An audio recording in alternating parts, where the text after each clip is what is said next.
Bonjour à tous. Nous allons donc commencer par le schéma de la bascule RS. Là c'est la quatrième pratique. Donc ici nous avons l'entrée A du premier circuit NAND et l'entrée B du premier circuit NAND. Et du deuxième circuit NAND à l'entrée nous avons A et B. Donc tel que les interrupteurs sont positionnés, donc par exemple SW0 sur 1, ici nous avons en sortie, puisque en condition initiale, il faut que LO soit allumé, donc en sortie nous avons 1, et nous arrivons 1 à l'entrée du deuxième circuit NAND. SW1 étant en position 1, donc, aux deux entrées, nous avons bien 1. Ce qui fait que, d'après la table de vérité, nous avons bien 0 en sortie. Donc, on se retrouve au niveau L, égal à 0. Tandis l'inverse, c'est exactement pareil. Donc, nous avons 0 ici.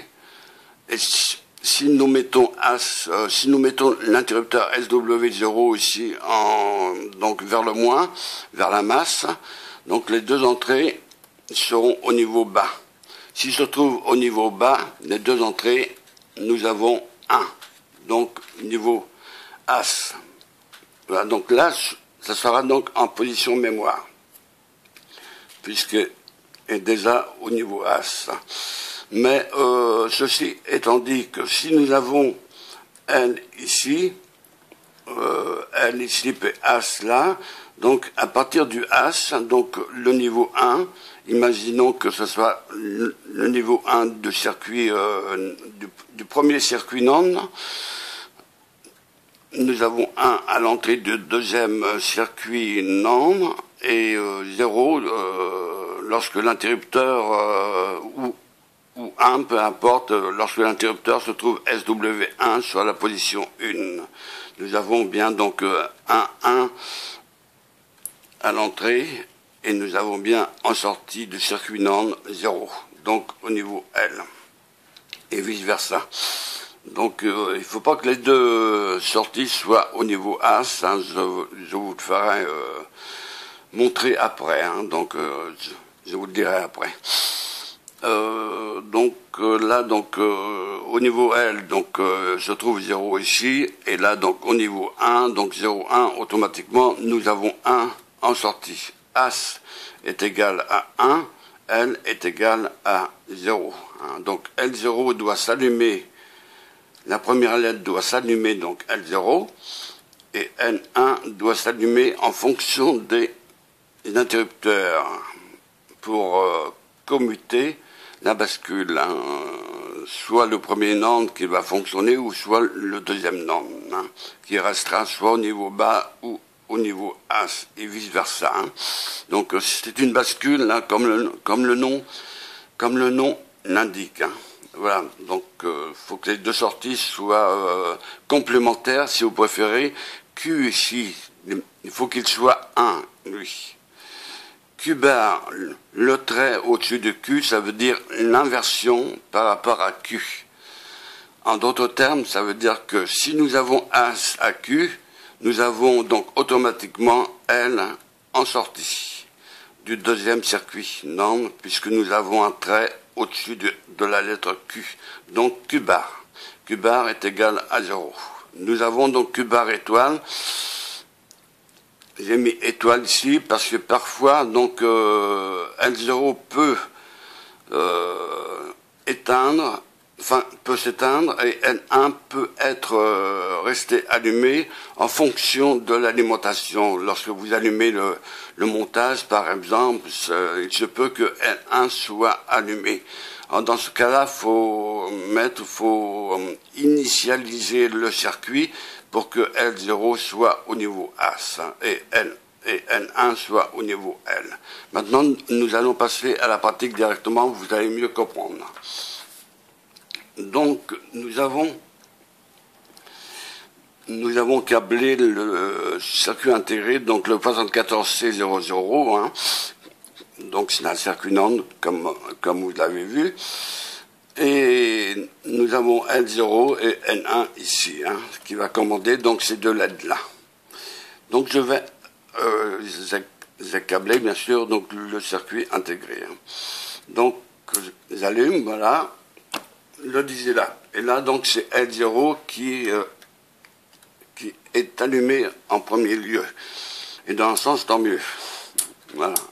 Donc j'éteins, donc j'allume pour voir, j'éteins, j'allume, donc L0 reste allumé. Parfois ça peut être la LED N1.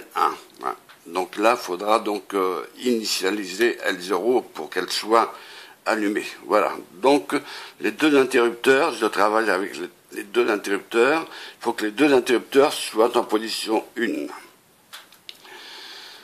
Voilà, donc je vais donc me servir de SW0 en position donc de 1 vers 0. Voilà, vous voyez donc, vous constatez que L0 reste allumé.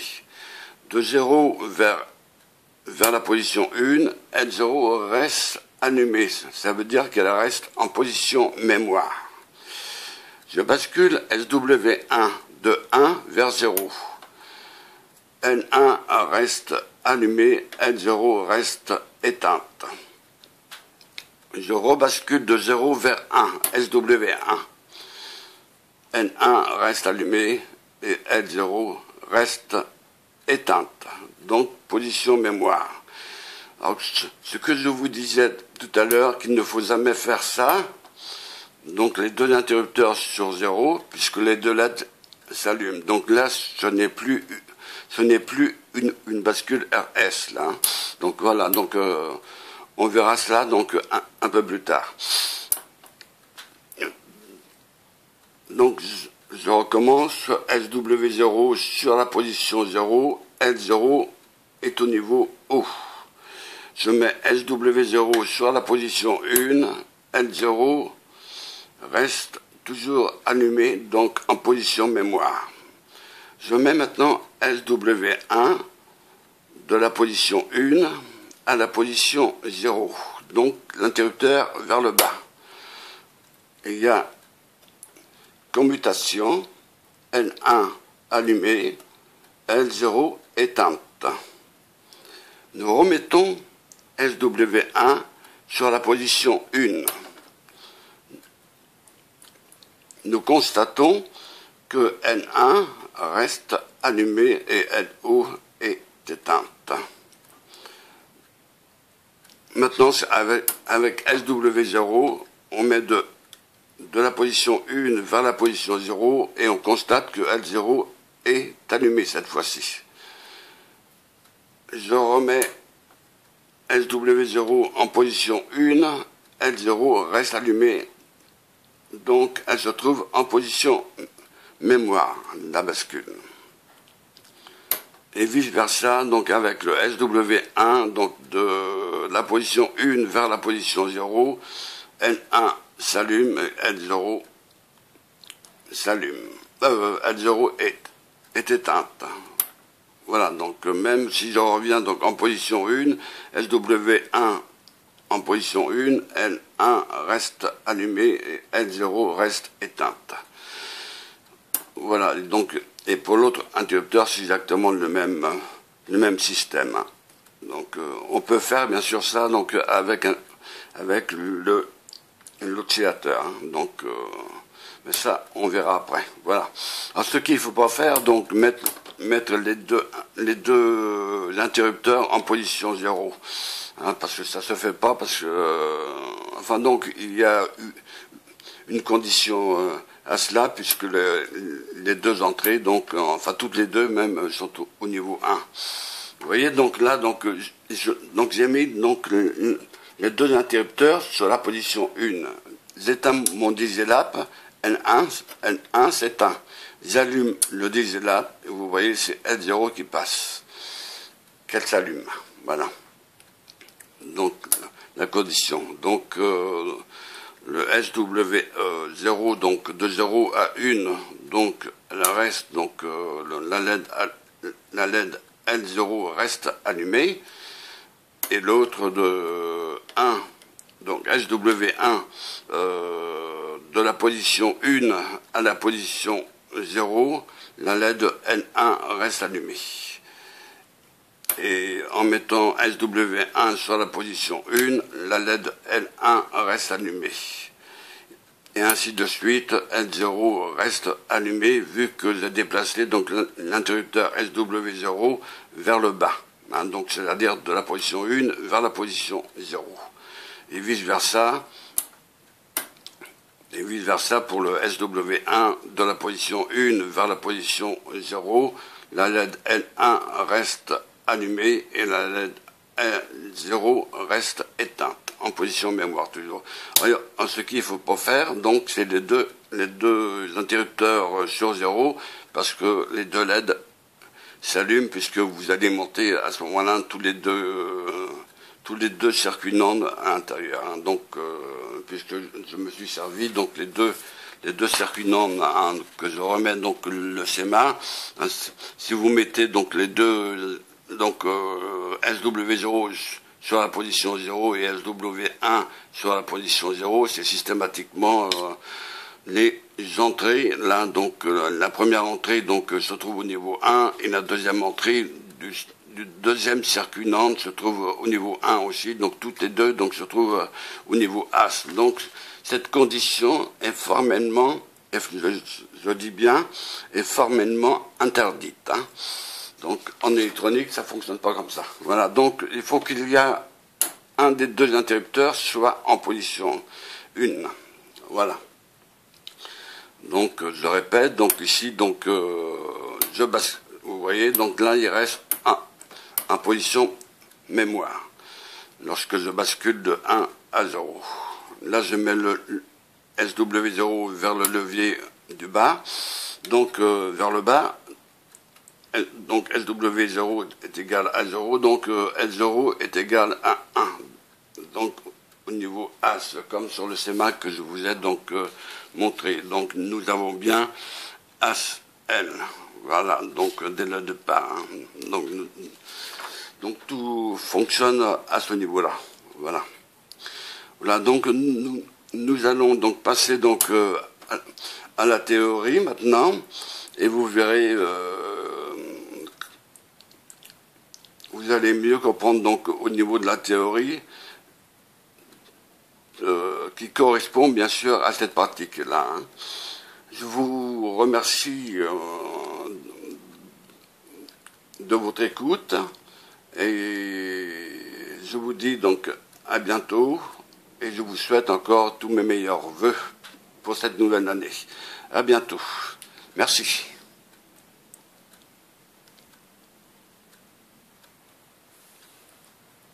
Examen d'une bascule reset 7 RS réalisé avec 2N-AND. Dans cette quatrième pratique, vous allez poursuivre le montage du pupitre digital en augmentant ses possibilités d'emploi grâce à 2 boutons poussoirs. Ces derniers permettront de générer des impulsions de tension nécessaires à de nouvelles expériences. Vous câblerez aussi un circuit permettant de déceler les fronts montants d'un signal, c'est-à-dire le passage d'une tension du niveau L au niveau H. Vous apprendrez également le fonctionnement des bascules. Les circuits vus précédemment et ou N-AND, NOR, EXOR sont utilisés dans la logique combinatoire. Ce terme signifie que le niveau logique présent en sortie du circuit considéré est uniquement fonction des niveaux logiques présents à l'entrée, à l'instant considéré. Autrement dit, le niveau logique de la sortie ne dépend pas des états antérieurs des entrées. Les bascules font partie des systèmes séquentiels. Ces derniers permettent d'obtenir en sortie un niveau logique qui dépend du niveau des entrées au moment considéré, mais qui tient également compte de leur état antérieur. Les circuits séquentiels peuvent être très complexes. Les bascules sont les plus simples d'entre eux. Nous allons examiner quelques types de bascules réalisés tout d'abord avec des circuits NAND puis par la suite avec des circuits intégrés spécialisés uniques. 1. Préparation du matériel. Afin de pouvoir réaliser les exercices proposés, veuillez utiliser les composants suivants que vous prélèverez parmi le matériel en votre possession. 2 boutons poussoirs inverseurs. 2 circuits intégrés MM74C00. Un circuit intégré MM74C74. 4 résistances de 4,7 kΩ, un quart de watt, 5%, jaune, violet, rouge, or. 2. Première expérience. Examen d'une bascule reset 7 RS réalisée avec 2 NAND. Examen d'une bascule reset 7 RS réalisée avec 2 NAND. Une bascule est un circuit bistable, c'est-à-dire caractérisé par une sortie pouvant prendre 2 états logiques stables dans le temps, L ou H, la sortie basculant dès que l'on agit sur une entrée appropriée. Une bascule possède en général 2 sorties notées Q et Q bar. Les 2 sorties se trouvent toujours à des niveaux complémentaires. Lorsque Q est au niveau H, Q bar se trouve au niveau L et vice-versa. Généralement, on se base sur la sortie Q pour définir l'état de la bascule. On dit que la bascule est à l'état logique 1 si la sortie Q est à l'état logique O et que la bascule est à l'état logique 0 si la sortie Q est à l'état bas. Dans cet exercice, vous allez étudier la bascule la plus simple, la bascule reset 7, réalisée avec 2 circuits NAND. On appelle 7 l'état 1 de la bascule et reset l'état 0. Préparation des fils de liaison à 3 conducteurs. A. Couper 3 morceaux de fil rigide isolés, l'un de 10 cm environ et les 2 autres de 5 cm. Dénuder les extrémités.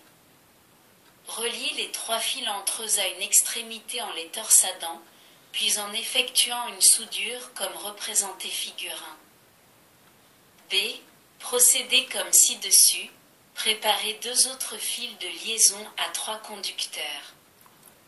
Vous pouvez maintenant commencer l'exercice. C. Enlever toutes les liaisons relatives à la dernière expérience. D. Enlever du support ICX le circuit intégré utilisé précédemment et remplacez-le par le circuit intégré MM74C00. En vous référant à la figure 2A, effectuez les liaisons suivantes. E. À l'aide de 2 morceaux de fil de 5 cm, reliez la broche 1 du circuit intégré, entrée du premier NAND, à l'interrupteur SW0 et la broche 5, entrée du deuxième NAND, à l'interrupteur SW1. F. Au moyen du fil triple préparé précédemment, reliez la broche 3, sortie du premier NAND, et la broche 4, entrée du deuxième NAND, à la LED L0. G. Avec le second fil triple que vous avez préparé, reliez la broche 2, entrée du premier NAND, et la broche 6, sortie du deuxième NAND, à la LED L1. H. Mettez les 2 interrupteurs SW0 et SW1 sur la position 1. Avec les liaisons effectuées, vous avez réalisé le circuit illustré figure 2B. Comme vous pouvez l'observer, le circuit possède 2 entrées et 2 sorties. Une entrée est désignée par le symbole S bar et l'autre par le symbole R bar. Les lettres S et R sont les abréviations des termes set, écriture ou mise à 1, et reset, effacement ou remise à 0. Les deux sorties sont notées Q et Q bar étoile car il existe une possibilité pour que les deux sorties ne soient pas complémentaires. La sortie Q est la sortie de référence du circuit. Branchez maintenant l'alimentation et observez les LED L0 et L1, l'une des LED sera allumée et l'autre éteinte. Il n'est pas possible de prévoir laquelle des deux s'allumera car cela dépend des caractéristiques physiques des deux circuits N-AND et plus exactement de leur temps de réponse. Ils ne sont jamais parfaitement identiques. Puisque le temps de réponse d'un circuit logique peut varier dans un éventail assez large, il n'est pas possible de savoir lequel des deux N-AND constituant la bascule commutera le premier à la mise sous tension. Positionner la bascule à un état bien précis à la mise sous tension, certains aménagements sont nécessaires. Ils seront examinés dans la pratique suivante. Vérifiez maintenant le fonctionnement du circuit. Mettez l'interrupteur SW0 sur la position 0. Ainsi, l'entrée S-bar est au niveau L. Vous constatez que la LED L0, reliée à la sortie Q, est allumée, alors que la LED L1, reliée à la sortie Q bar étoile, est éteinte. Ceci signifie que la sortie Q est à un niveau H et la sortie Q bar étoile est à un niveau L. J. Remettez SW0 sur la position 1, l'état de la sortie est inchangé. K. Mettez ensuite SW1 sur la position 0. Vous constatez que la LED L0 s'éteint et que la LED L1 s'allume. L. Remettez SW1 sur la position 1. Vous constatez que L0 reste éteinte et L1 allumée. Avec cet essai, lorsque SW1 R bar est positionné sur 0, vous constatez que la sortie Q, L0, reste inchangée en repositionnant SW1 sur 1. M. Effectuez la même manipulation avec l'interrupteur SW0 en le mettant sur la position 0. Vous constatez que L0 s'allume tandis que L1 s'éteint. N. Remettez SW0 en position 1, L0 reste allumé. Quand SW0 est positionné sur 0, la LED L0 s'allume et reste allumée lorsque SW0 est repositionné sur 1. Lorsque SW1 est positionné sur 0, la LED L0 s'éteint et reste éteinte quand SW1 est positionné sur 1. Ne pas positionner pour l'instant les deux interrupteurs simultanément sur 0. Des essais précédents, vous pouvez tirer les conclusions suivantes. Les deux sorties Q et Q bar étoile sont toujours complémentaires l'une de l'autre. Chaque fois que l'entrée S bar, SW0, est portée, même momentanément au niveau L, la sortie Q est portée au niveau H, L0, allumée, un retour au niveau H, sur S bar conserve le niveau H, en sortie Q. On peut dire que la bascule se rappelle que l'entrée S bar est momentanément passée par le niveau L. Chaque fois que l'entrée R bar, SW1, est portée, même momentanément au niveau L, la sortie Q est portée au niveau L, L0, éteinte, le retour du niveau H sur R bar n'a pas d'influence sur Q, qui reste au niveau L. On peut dire que la bascule se rappelle que l'entrée R bar est momentanément allée au niveau L. En définitive, la bascule se rappelle laquelle des deux entrées a été portée la dernière au niveau L. Celle-ci reste à l'état correspondant indéfiniment jusqu'à ce que l'autre entrée soit portée au niveau L. Une entrée est dite active lorsqu'elle détermine un basculement de l'état des deux sorties. Le fait que les deux entrées soient actives à l'état bas est indiqué par la barre placée au-dessus des symboles R et S, R bar et S bar. Comme pour tous les circuits logiques combinatoires, le fonctionnement de la bascule peut être décrit par la table de fonctionnement et la table de vérité. La table de fonctionnement peut être établie sur la base des essais effectués précédemment.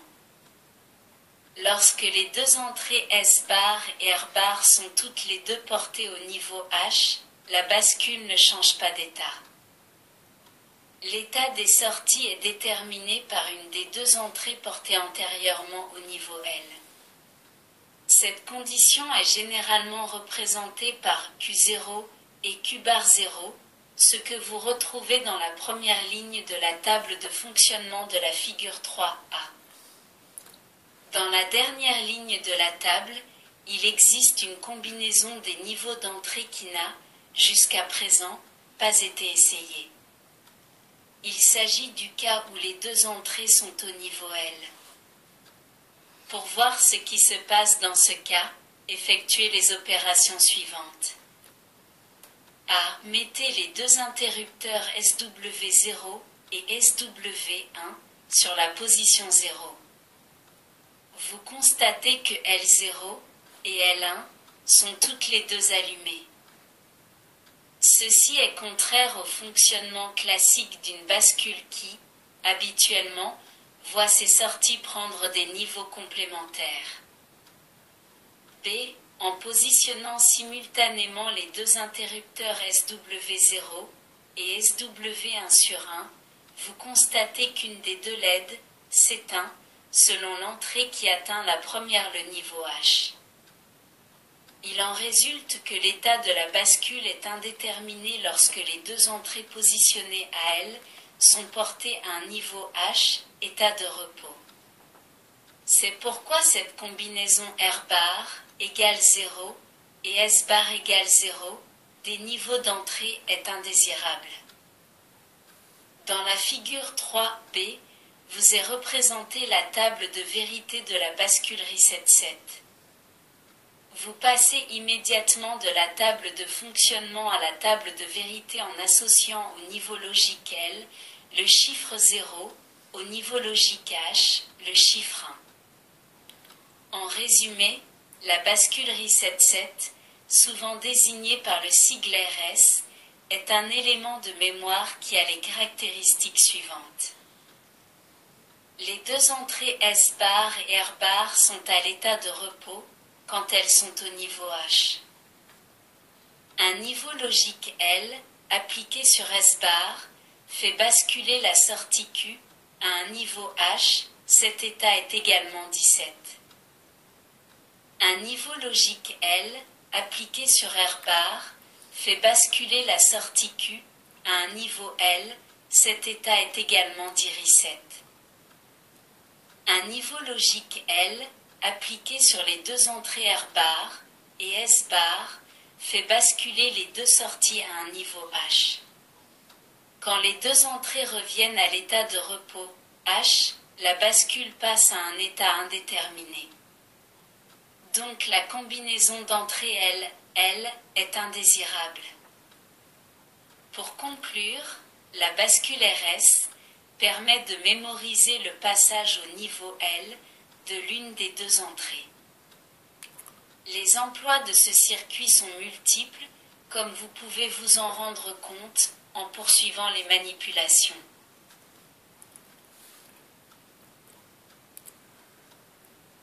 Merci de votre écoute. À bientôt.